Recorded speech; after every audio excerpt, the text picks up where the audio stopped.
Hello, everyone. Welcome. Thank you for coming. I know it's right after lunch, so hope you guys don't sleep in the session. My name is Arti Raju, and I'm a Partner Solutions Architect with AWS. Been working on this project post-date the October 2016 announcement. I'm also joined by my partner in crime from the other side, Brian Graff. I'll let Brian introduce himself. Thanks, Arti. I'm Brian Graff. Everyone, thanks again for coming. Really excited to have you here and to talk about this. Like I said, my name is Brian Graff. I'm a technical marketing manager at VMware. I've been there for about 4 years, and I'm excited. I'll talk about some of this stuff as we get into it. I was the product manager for vSphere DRS and HA, the resource management features of VMware, for about 1.5 years. And so seeing what we're doing with that with regards to VMware Cloud on AWS is really cool. So really invested in this, really excited to go through this with you guys and Arti. Thank you. So what we want to do today is, I'm assuming a lot of folks have attended the other VMware sessions that we've been having throughout the week. What we wanted to do today is take you through this journey of the architectural deep dive of VMware Cloud on AWS and how a customer onboards onto the service. And also, both the companies have spent a lot of effort doing service integrations with the native AWS services. So I'll talk a bit about how to integrate your VMware Cloud environment with AWS services. And then I'll hand it off to Brian. VMware just did some exciting announcements yesterday morning. And Brian will cover some enterprise use cases and also talk about those announcements. Let's get started. So as I mentioned, I've been working on this project post-October 2016 announcement. And we've been talking to a lot of customers. Everybody says they want to do hybrid cloud. And when we talk to them of what exactly is hybrid cloud, we hear different things from different customers. There are customers who have these huge data center leases that are going to end, and they want to move to the cloud. Or there might be customers that also have some applications that are well suited to be running on-prem. So they don't want to move everything to the cloud. They want to have to move some workloads into the cloud. So they want to have this flexibility of running both these environments, both on-prem and in the cloud. And they don't want to make a binary decision of choosing between those two. Now, when they have both these environments, they also want to have a tighter and seamless integration between these environments. And of course, I'm sure you guys don't want to put in money to buy new hardware. Nobody wants to do that. I don't want to do that. So they also don't want to do that without buying new hardware, without spending new money. And this can all be done today, right? But we still don't see a lot of customers adopting into this. And why is it? There's a lot of challenges that we hear from our customers. Something like, for example, the virtual machine images, right? Sounds very simple. With vSphere, you have your machine images. With Amazon, you have your Amazon machine images that's running on a hypervisor that's not ESX. How do I move? Maybe I should have just a simple click that migrates from one image to another. Well, that's not possible today. If you look at these multiple machine images, and you want to move workloads from one environment to another, you're going to take a significant outage.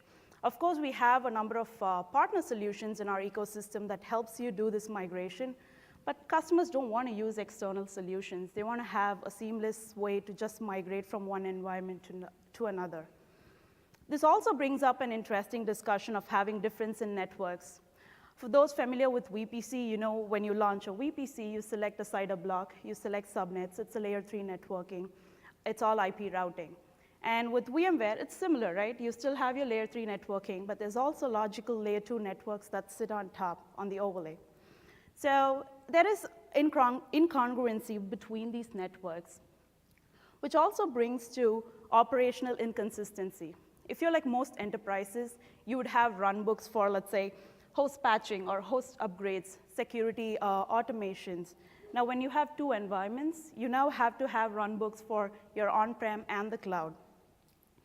Just because I know how to operate in the cloud doesn't mean I know how to operate vSphere, and it's the vice versa. So in terms of skill sets, you're also looking at learning new skill sets to adapt to the hybrid cloud. And enterprise customers might have invested in tooling for their on-prem environment. Now, they need to make sure this is compatible with what's running in the cloud. And when it comes to monitoring and control, it's interesting because with identity and access management with AWS, you get users, groups, and roles that lets you do audit permissions and user audits. Similarly, with vSphere, you have vSphere roles. Both these are different. How do you now manage these? You can still do all this, right? We still see some customers, legacy customers, doing this. But you're duplicating effort. You're building a platform on-prem. You're building another platform in the cloud. And your operations team, your security team, everybody is duplicating effort. And we don't want you to do this, right? And we've heard from customers to provide them a way to simplify this. They don't want to duplicate all the effort. With VMware Cloud on AWS, what we wanted to do is just take the environment that you're already familiar with, the VMware environment, and put it on top of AWS's global infrastructure. Note that I get asked this question, is this nested virtualization? This is not. So VMware is running directly on Amazon's bare metal infrastructure. So it comprises of 3 building blocks: vSphere, vSAN, and NSX. vSphere is the vSphere that you already know. When you log into the vSphere UI client, it's still, you get the same look and feel that you would see when you log into your vSphere on-prem. And vSAN is used for storage, and NSX for the networking and security. The minimum the minimum cluster size for the SDDC is 4. So you're going to have 4 hosts, and if you can think of it, each host is equivalent to an i3-16x large in terms of specifications. And Brian will be jumping into like the building blocks and what specifications we are using for this VMware Cloud on AWS. What's also interesting is we want to provide you a single pane of glass. Nobody wants to have multiple portals to be logging in and doing the work, right? So with vSphere 6.5, VMware has introduced hybrid link mode. With hybrid link mode, you can now connect your vCenter. So when I log into my vCenter now, I would see my VMware Cloud on AWS vCenter just as another secondary data center. So now you have this single pane of glass where you can manage both your vCenters. Skill sets and tooling, we talked about it.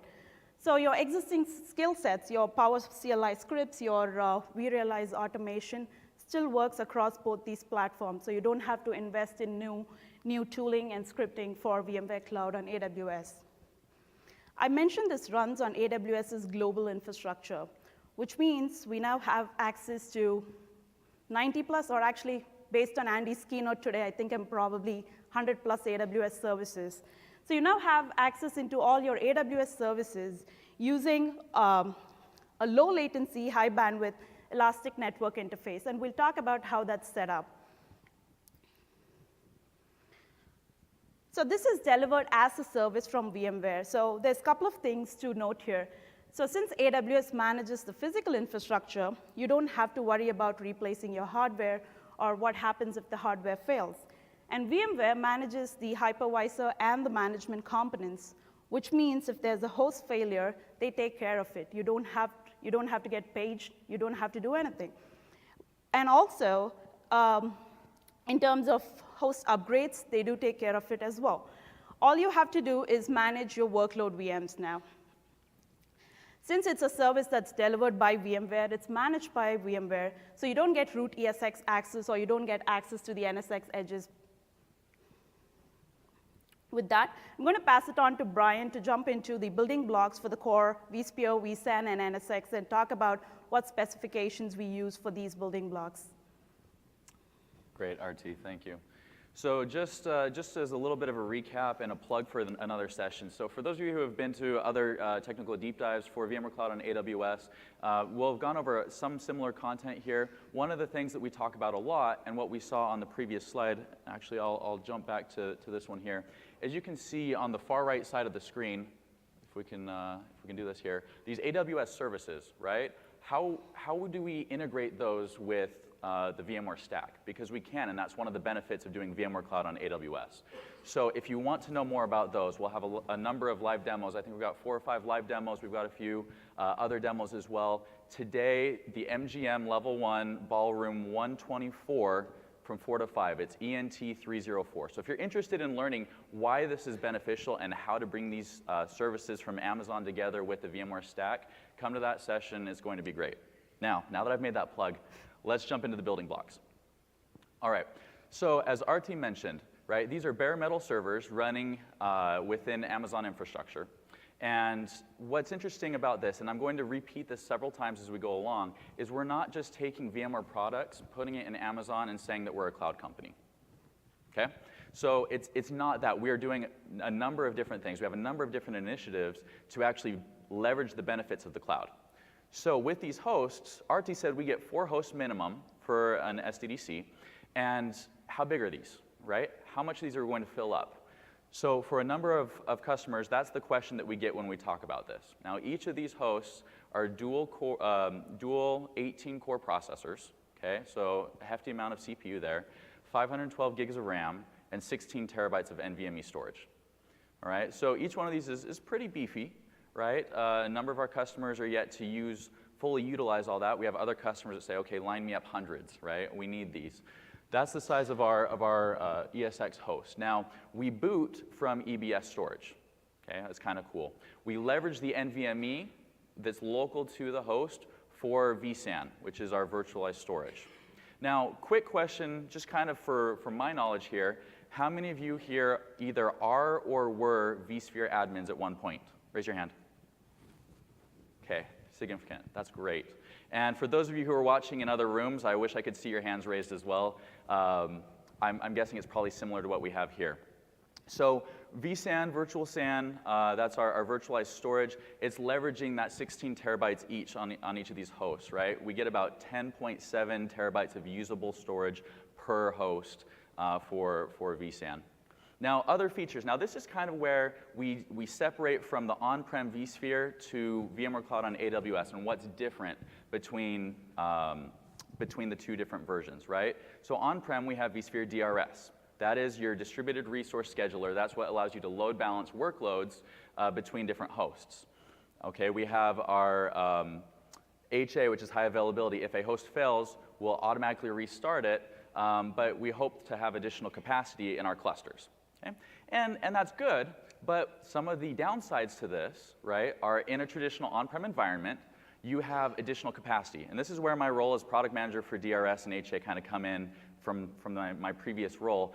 This was one of the things that customers kind of had a hard time with. They had to have additional resources in every single cluster for those just-in-case moments, right? Just in case a host fails, we can restart the workloads onto other hosts. Okay? Within VMware Cloud on AWS, we have things like automated remediation and elastic DRS. What these allow us to do is leverage the benefits and the APIs that AWS gives us to bring in more hosts as needed. So for example, elastic DRS allows us to run with those 4 hosts, and if we need more, we can have thresholds set that say, you know what, if I go above a certain utilization for some of these properties or some of these values, add in another host. Add in another host after that. Add in another host as I need to, right? I don't have to go out and do provisioning like I do on-prem where I have to forecast out 6 months. It takes an average of 89 days for on-prem customers to go out and provision new hosts. That's ordering the host, that's getting the funding for it, that's ordering it, that's getting it shipped, it's getting it racked and stacked and configured. With this and with elastic DRS or even going into the console, which you may see here later on, you can go in, you can click add host, and you've got a new host in 5 to 10 minutes. Okay? There's a big difference between 89 days and 10 minutes, right? As far as networking goes, right? So we're leveraging about a 25 gigabit bandwidth for our host networking. And we leverage the VMware Cloud ENI. And we'll talk about that more a little bit in this session, but a lot more in that interesting integration session at 4 o'clock today. So just briefly, how does the vSAN storage work? Okay, so each host has, I believe, 8 NVMe drives. Okay, so that allows us to have 2 in there for cache. Okay, and then we have the rest for capacity. Now we're able to leverage this to do. We can do dedupe. I believe the default setting in here is just a RAID 1, but you can go in and set storage policies for your different virtual machines if you want different types of RAID for that. As far as networking goes, right? If you are a traditional VMware user, you've used logical standard switches and distributed switches. With this, we're leveraging NSX. Now that allows us to do some pretty cool stuff. Okay, that allows us to do layer 2 stretch. It allows us to do VPN connectivity. And when we get deep dive into the networking side that RT will go into here in a few minutes, you actually see how we've kind of separated the compute networking and the management networking. So we've split these off, and everything that you're able to do is leveraging the benefits of NSX, our virtualized networking. That allows us to do everything you see up here on the screen. And with that, I'm going to pass this back over to RT to go ahead and go through what the onboarding is for VMware Cloud on AWS. Thank you. So VMware has done a lot of effort in the onboarding space to simplify it for customers. We want it to be as simple as going into the AWS console and launching an EC2 instance. We want customers to have the same environment. So let's get started on how a customer would get onboarded into VMware Cloud on AWS. When you as a customer sign up for VMware Cloud on AWS, VMware spins up a new AWS account for you. So these are single tenant accounts. We call them VMware Cloud SDDC account. So this is dedicated for you. You're not sharing your hardware with any other customer. So these are single tenant accounts. And this account is completely owned and operated by VMware. So how do you get access? So you don't get any IAM users or roles to log into this account. So the access is given through a vCenter endpoint through which you log in and you manage your workload VMs. And we know customers already have their existing AWS accounts, right? So you might have a web application running in your AWS environment or a Redshift cluster running. So this still stays the same. We're not touching, we're not doing anything with this account. You still own this account.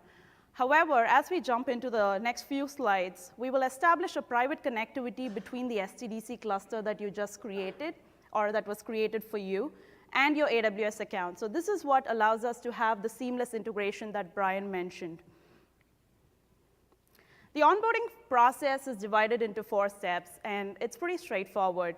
So before actually creating your SDDC cluster, what we want to do is connect your account and the account that was created for you for this SDDC cluster. And how is it done?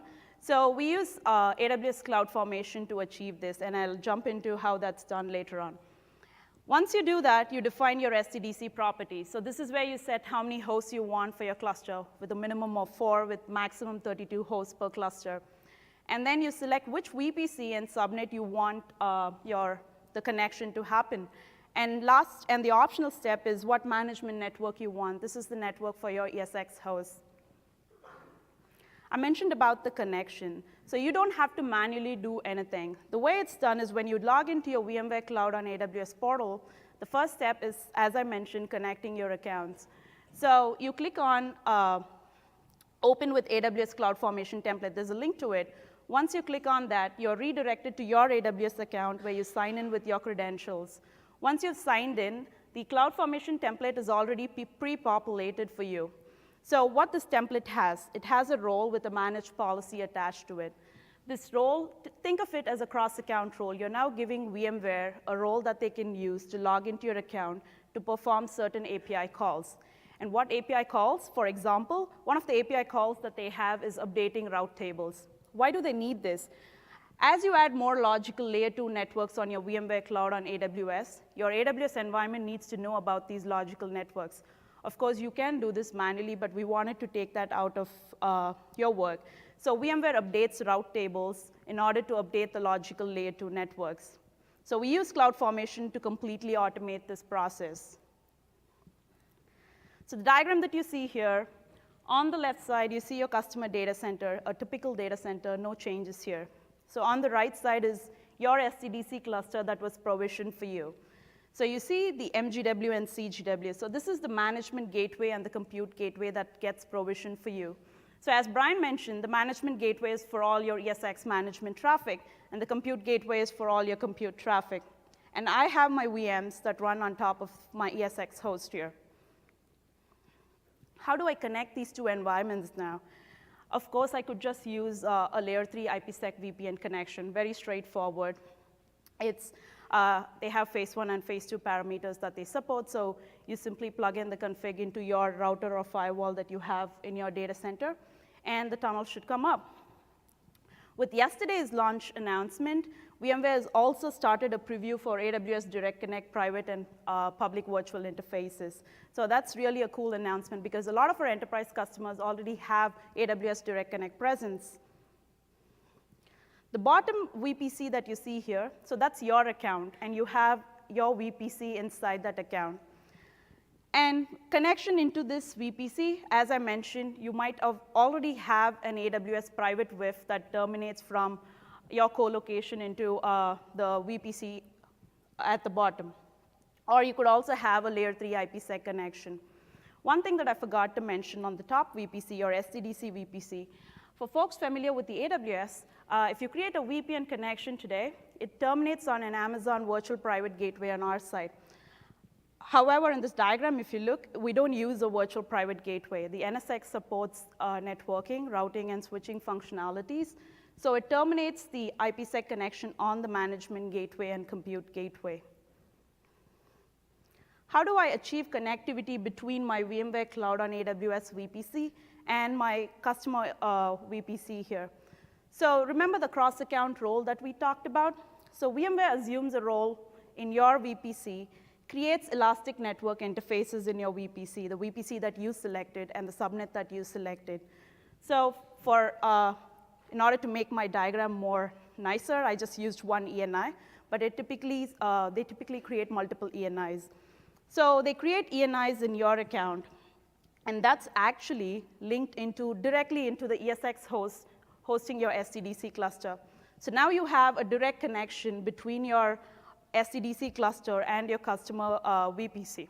So this is how the direct connectivity is established between the SDDC cluster and your VPC. Note that this is not VPC peering, right? This is just direct connectivity using an elastic network interface. And you can see these elastic network interfaces in your account. So when you log into your VPC and when you go into the elastic network interface console, you'll be able to see all the ENIs. And these are tagged with a description that says VMware Cloud VPCs. So we'll just look how this setup looks on the VMware Cloud portal. So this is how the VMware Cloud on AWS portal looks. So I go in and click Create SDDC. So as I mentioned, the first step is connecting your accounts. So I click in Open AWS Console with CloudFormation. So this is where I log in with my AWS account credentials. So I log in with my account credentials, and it takes me directly to the CloudFormation page. The template is already populated. All I have to do is launch the template. Once the template is launched, you can proceed to the next step. And you see that green arrow there that says connected. All it means is VMware now has an IAM role to log into your account. For the past year, my role with VMware, what I've been doing is working on service integrations. And what can we do to enable customers to have seamless connectivity into the other AWS services? We now have this direct connectivity path that's established. So I should make use of it to connect into the 90 plus, 100 plus AWS services that we have. And I'm going to focus on a couple of interesting services that majority of our customers use. And as Brian mentioned, there's a session today evening if you want to get more information about other interesting service use cases. So the same diagram, I'm going to build on this diagram. So we have the data center, we have your SDDC cluster, and we have the customer AWS account. So we know this is already established, right? I have this ENI connecting between my ESX host in my SDDC to my VPC. So let's say I have this VM that wants to talk to an EC2 instance residing in my VPC. How does it do that? So the VM sends all compute traffic to the compute gateway. So the compute gateway then sends the traffic to the ESX host. And as we know, the ESX host has a direct network ENI that connects into the other VPC. So as you know, ENIs are associated with route tables. And with VPC, whenever you create a route table, you'll see a local route by default. You cannot delete the local route. What's the local route? The local route contains the entire VPC CIDR block. So for example, let's assume the VPC at the bottom is a 10.0.0.0/16. You will see a route in the local route table that says it has the route to the entire VPC CIDR block. So it comes there, traffic comes there, looks up the route table, and it knows how to reach the EC2 instance. What about traffic vice versa? If I have an EC2 instance in my VPC that needs to talk to my VMware VM, it's similar. So it looks up its own route table. And remember the cross-account role that we talked about? So your logical networks are updated in the route table by VMware. So it knows how to route to your logical network. The destination of that network would be your elastic network interface. So traffic from your EC2 instance will look at its route table, say, hey, I want to reach this logical network. which means my destination is this ENI. So it sends all traffic to the ENI, which is now directly connected to the ESX host. So this is a low link, high bandwidth connection. So you're not throttled or anything. Another interesting use case that we hear from customers is connecting to S3. I want to back up all my VM data to S3 or other use cases with regards to S3. And today, if you look at how S3 works in the AWS ecosystem, you can either use the internet gateway to just reach S3 through the public endpoints, or we have a service called VPC endpoints for S3. So VPC endpoints for S3 allows you to have a private connection using the Amazon's backbone with all private IP space to connect to S3. So even in our case, let's say I have this VM that needs to dump data into S3. So it goes through the compute gateway, reaches the ESX host, and it uses the internet gateway to talk to S3. Of course, this could be done, but we want to make it more better, right? I want to use VPC endpoints. So the same VM here sends traffic to the compute gateway, which sends traffic through the ENI. Assuming you already have your routing set up for VPC endpoints, it just uses the same VPC endpoint that you use today for your VPC to communicate to S3. With that, I'm going to pass it on to Brian to talk about some enterprise use cases and some of the launch announcements that was made yesterday. Great, thanks, Arti. How's everyone doing? Everyone still awake? Everyone able to just deep breaths here, and we'll get through this. So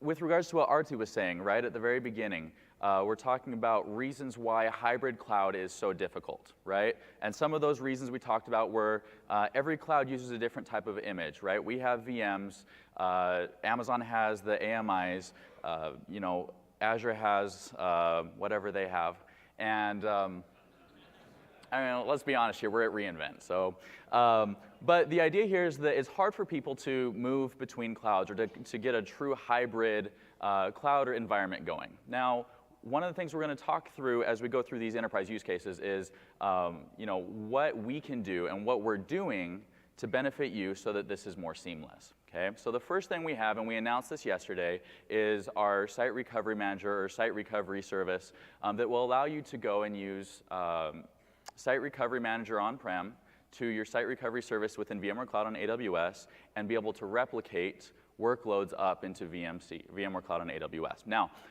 that being said, one of the biggest use cases, okay, that we get as we go around and we talk with lots of customers, and even before we created this with Amazon jointly, we were asking a ton of customers, what are your 3 big use cases? If we were to do this, what would they be, right? The biggest one that came up, one of the 3 biggest, was DR. Okay? Can I DR to the cloud? Can I DR somewhere outside of a colo or another data center that I have to take care of, right? And have all these hosts that are just sitting there without being used, but they're taking up space and they're taking up cost, right? So this is where Site Recovery Manager comes into play, okay? This allows us to leverage vSphere replication and our Site Recovery Manager application to do this replication up to VMware Cloud on AWS. As well, you could do this back down on-prem, or you could have 2 different cloud SDDCs within VMware Cloud on AWS and replicate between them, okay? So this is kind of nice. We have an ability to then replicate our VMs up to VMware Cloud on AWS. They maintain their same format, and this is pretty seamless. Now, this requires either Layer 3 IPsec VPN or Layer 2 connectivity, okay, or stretch Layer 2. Either of those will allow you to do this. So how does this work, and how do I get it, right? This is delivered as a service, like our VMware Cloud on AWS. So this is a service that you can get. It allows you to create automated run books. It allows you to go in and say, for those of you who have never used Site Recovery Manager in the past, you can go in and say, here's a run book or a plan as far as if I have to fail over, how should things come back up, right? We all know that when we're working with multi-tier applications, you don't want certain virtual machines or certain applications to come up, for example, before the database comes up. So this allows you to go through and actually create these automated run books, and you can also test these out. That's one of the best things, because all of us have a DR plan, or we want to have a DR plan, but how many of us actually test our DR? I think some of you are lying. That's okay. That's okay. But it's hard, right? So this allows us to do that. This allows us to test this out so that we can know that things are going to work the way that we want them to if there is ever a problem. Okay? So another benefit to this, one of the issues that you get into when you start moving to cloud or when you start moving into a more mature IT environment is around APIs. And one of the biggest problems you get with APIs is when you have an API that is specific to a single version of whatever product you're using, right? Because then you have to create some sort of a switch or table or array to look up and say, hey, if I'm connecting to a specific version of product X, I need to use this code down here, you know, and go through there. With SRM pairing here, we're allowing multiple versions. So you don't have to be on the exact same version on-prem as you are as a service. It gives you some flexibility there, okay? So another of the use cases that we get is the workload mobility. Either I want to exit my data centers, right? So let's say consolidation migration. In a previous life or a previous job that I had, I worked as a consultant that did just that. It was just completely, we're consolidating data centers, you know, big company, acquires another company, they also acquire all their data centers, and you have no idea what's running in there, but you're told, I need to get out of this data center in the next 18 months. Okay? Then it's tasked to the consultants or you as the individuals to go in and make that happen. Now, it can be very difficult, and 18 months to 2 years later, you're still doing it, right? So workload mobility is key for a lot of our customers. How do we get VMs from on-prem up to the cloud, or from the cloud back on-prem? Okay? What we're allowing you to do, especially with NSX and all the benefits that we talked about earlier on with VPN, stretch layer 2, all the logical networking, all this allows us, if we leverage the NSX layer 2 VPN, to do things such as live migrations, which means zero downtime with those workloads that you're moving from on-prem or from one location to another. And as long as the demo people love me enough, I will try and do this live. And we'll see if that works. It's always kind of scary to do that live on stage, but we'll try that here in just a minute. But the idea is, how can I take my workloads that I'm running on-prem or in another location and move those up? Okay? So vMotion is one of the ways that we can do that now. The benefit to doing this is you retain the IP address. So there's other ways you can do this with cold migrations. You can do this to other types of networks. But generally, you have to re-IP once you get it up there. So once again, going to the whole use cases of I want this to be seamless or as seamless as possible, re-IPing all your applications is not that simple. Okay? So one of the things that makes this possible, Arti mentioned this at the very beginning, enjoy the animated GIF, I loved spending 2 hours making it for you, is being able to go and do what's called hybrid link mode. Hybrid link mode allows you to do what we've called enhanced link mode for the last few years or last few versions of vSphere, and it essentially allows you to connect multiple vCenter servers together so you have them in a single pane of glass, and you can manage your infrastructure in an easier fashion.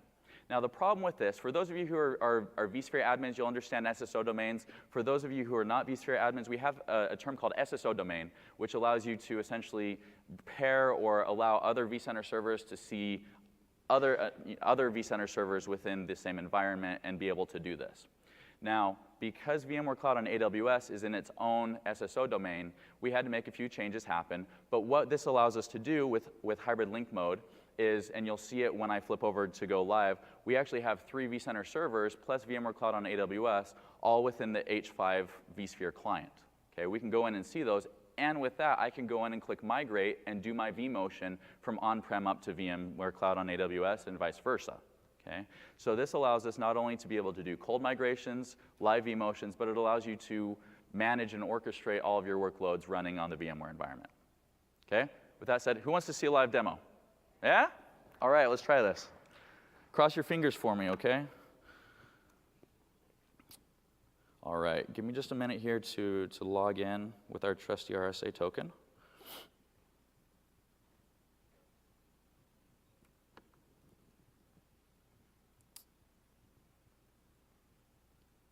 It's so quiet in this room. You guys are excited.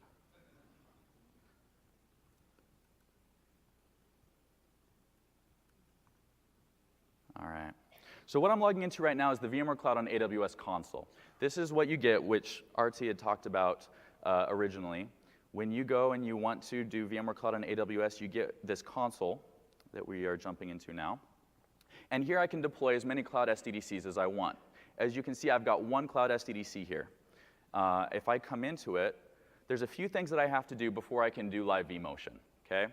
So first thing we see here is we see a dashboard. I've got 4 hosts. It tells me what all I've got. I can add more clusters. I can add more hosts. Like I said, it doesn't take 89 days for us to provision more hosts. I can come here, I can click Add Hosts, and it's like 2 more clicks from there, and I can add hosts to my cluster. What I want to show you right now is actually in the network. So under this network tab, we have the management gateway and the compute gateway. And this is what I was talking about with NSX. So we actually have segregated our management network with our management virtual machines from the compute, which is essentially everything that we give you to work with, right?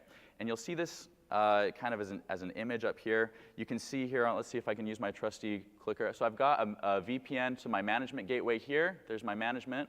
Down below, I've got my compute gateway. I've got VPN connectivity to my on-prem network there as well. And we will go down to our management firewall rules. So I have to have 2 different firewall rules here to allow the vMotion traffic. And as you can see, they're here in the very middle. I've got vMotion set up here. I say allow my on-prem management CIDR block to communicate with the management CIDR block of VMware Cloud on AWS.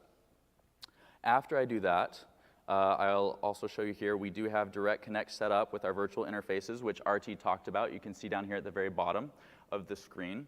And then lastly, we have our layer 2 VPN connected. So now that we've got these 3 things taken care of, we can do a live vMotion or vMotions from our data center. So within vSphere, I'll minimize this a little bit, and hopefully you can see this in the back. You can see at the very top, I've got my VMware Cloud on AWS vCenter server. Okay? The cool thing about this, and one of the benefits to this hybrid cloud thing, is if you've been a vSphere admin for 9 years, nothing's changed here as far as the toolings that you use, right? I'm still using vCenter server. I'm using a vSphere client. You don't have to learn anything new. Okay? Below that, I've got 3 other vCenter servers, and these are all connected together because of hybrid link mode. So if I come in here and I see my New York data center, I've got this cluster here with running virtual machines, okay? I'm going to grab, let's go ahead and power this on. Do that first. Can I not see up that high? Let's try this. There we go. It says it's powered on. All right, I just had to refresh. Okay, so I've got my Linux machine here. I want to take this and move it from here to VMware Cloud on AWS. So for those of you who have used the web client before, I can come in here and I say, I want to change both my compute resources and storage because I'm moving this from on-prem up to the cloud. I select my vCenter server here that's in the cloud, and I'll come in here to my cluster and I'll choose my resource pool, which is the resource pool that I'm given as a customer to dump all of my VMs into. Okay, what we see here is you see a management resource pool and a compute. That management one, because this is a managed service, has all of your NSX, your vCenter, all of the virtual machines and items that we need to be able to maintain your environment for you. And you don't have access to do anything in there. So we'll go ahead and put this in the compute resource pool. We'll select our storage. So we'll go onto our workload data store here. Just go ahead and let it validate that that'll work. And then I'm going to push this into a workloads folder. So essentially what I'm doing is just organizing where this is going to end up. I want my destination network to also be my layer 2 stretch because I don't want to lose that connectivity. This is also an NSX logical network. And I want this to go right now. So if I go ahead and hit start, it's going ahead and it's relocating that virtual machine. Now, this is using Direct Connect. I don't know if this is as fast as most people's Direct Connect goes, but it's a smaller virtual machine, which is nice, and this should finish in about 2 minutes. Now, think about this from an automation perspective. Okay? If you do want to leverage this and do mass vMotion migrations up to the cloud, I can script this so that all those 5 or 6 steps that I did from the UI, I can just run a script and say, grab all these virtual machines and push them up. Okay? If I wanted to be really ambitious here, I'd open up a terminal and do a ping and show you how this continues to ping through. You maybe lose 1 or 2 packets as we go, but generally it works its way through the entire thing. So all of a sudden, those issues that Arti talked about as far as, yeah, if you're moving to another cloud, you usually incur downtime, right? This is one of the methods that you can use to not incur that downtime, right? The VMs can be up and running, and as we see, it says it's complete. So let's let's go on up here to our Cloud SDDC. We'll open up the resource pool where we sent it, and there it is, Linux EY05. Okay, pretty cool? All right, I'll take applause. It's great. From a VI admin perspective, right, this is important. This is one of the major benefits to using VMware Cloud on AWS. Okay, so what are a few other things? So let's say I'm all on board. I want this. I want to use this in my environment. What do I need to do next? Okay? Well, it's cool when you get an environment like I just showed you, but what do you do from there? Okay? Because I've got all my gold templates sitting back on-prem. I've got all my scripts and everything in my other data centers, and most likely, I've got a folder in a data store that says ISOs. Right? Is that us? And maybe you have 2 different folders in 2 different data stores that both say ISOs. Am I right? Okay.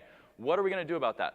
One of the things we can do is we can leverage a feature that we have called Content Library. What Content Library allows you to do is within a vCenter server, you can create what's called a content library and set it up as a publisher. This allows you to go in and add your ISOs, your OVAs, your templates, your scripts, anything that you want to into this one. It will store it in its own folder in the data store, so you don't have to have your little ISOs folder. And then you can then have other vCenter servers subscribe to that content library. What that allows you to do is on-prem, if you wanted to go back and start using Content Library today, you'd be prepping yourself to be able to use VMware Cloud on AWS as quickly as possible, because the moment that you purchase and log into VMware Cloud on AWS, you can add in your Content Library address for your on-prem one and start syncing across that data. Then if anything changes for your gold builds on-prem, that will sync as well. So all of a sudden, I now have an easy way to onboard virtual machines, templates, and anything else besides vMotioning, right? We can do that. There's other ways we can push up there too. But this is one of the easiest ways for me to publish and subscribe my vCenter servers to get my ISOs and templates as needed. Now, this is something that's in development. It's something that we have given a name internally. I won't use it here. But what it's doing is it's leveraging Amazon Snowball and vMotion to sync large amounts of data relatively quickly. Okay? So what this allows us to do is order a snowball. Okay? When that comes, okay, what you can do is you can leverage Snowball and one of our features to copy virtual machines onto Snowball. Okay? You ship that back to Amazon, and that data is transferred into S3. From there, now mind you, let's take a time out here. Those virtual machines are still running on-prem. Okay? Now, normally with Snowball, you'd probably shut down the machines, do a cold migration as far as putting them onto Snowball, setting it up, and powering it back on. Depending on how much you want to spend and the amount of downtime you want to incur, right, that can be costly, or you can take a longer period without your services running. With this, we're essentially making a copy of that for Snowball, sending it so that my virtual machines can continue running on-prem. Once it gets there and is transferred into S3, then we can do a transfer from S3 into VMware Cloud on AWS's Cloud SDDC. Now from there, a cross-VC vMotion happens for just the deltas of what has changed from the time that you copied onto Snowball and sent it off to Amazon. So all of a sudden, instead of copying over terabytes and terabytes or petabytes of content and of virtual machines from on-prem up to VMware Cloud on AWS, you are pushing it up through Snowball and just copying the deltas of what has changed over the last week or 2 weeks. Kind of cool? Okay. I'll take more claps. You guys are so nice. Okay.